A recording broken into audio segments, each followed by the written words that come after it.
Hello, and how's everyone doing today? Well,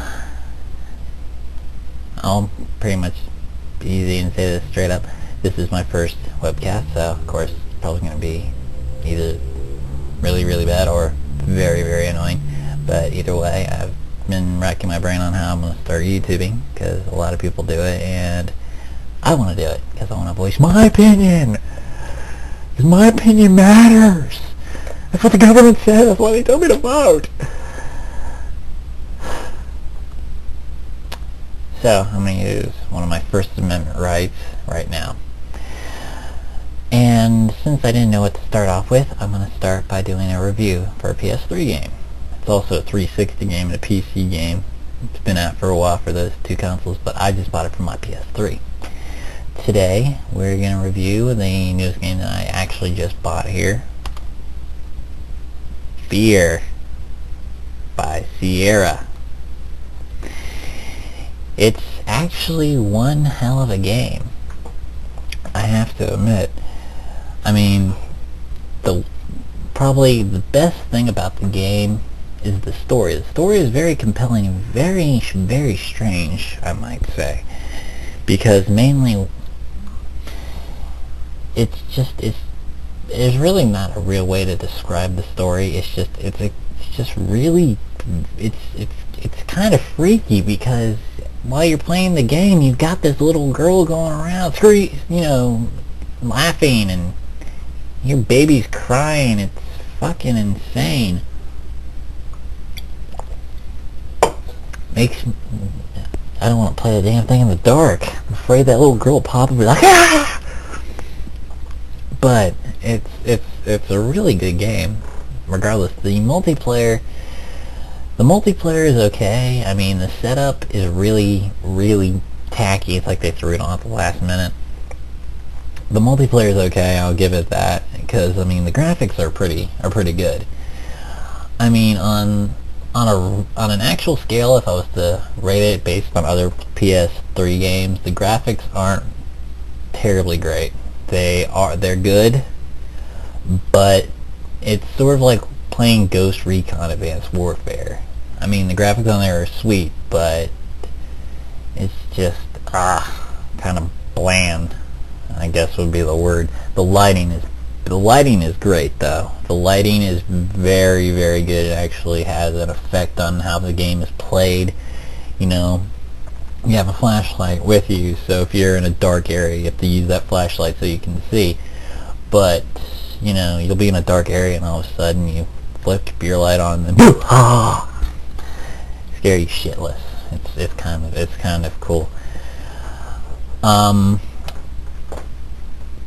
But probably, you know, to break it all down to simple terms and points to whatever, the positive aspects has solid multiplayer. The single player campaign is really good. The graphics are okay. Some down points. The menus are very, very poorly put together. You can barely read them. You know, I don't know what it is with developers nowadays. I don't know why they keep making everything in this like 0.8 text. I know some people can read them. I can myself, but even I have a problem with wanting to read text in 0.8 font. That's why I play video games, so I don't have to read. You know what I mean? But the controls are easy to learn. It's just, you know, when you're in the heat of battle, and if you haven't played long enough, you'll be like, fuck, what button was it? And you click it and you throw a fucking grenade. But, you know, that was just me, because I keep forgetting. But in a general aspect, the game it's a good buy for $60, I guess. I mean, if you have $60. But if you have a PS3 and you're looking for a first-person shooter, I highly recommend getting Fear if you don't have Resistance for some reason. Also, I guess I could also give you a little insight on another product I happened to buy not too long ago. Sonic the Hedgehog.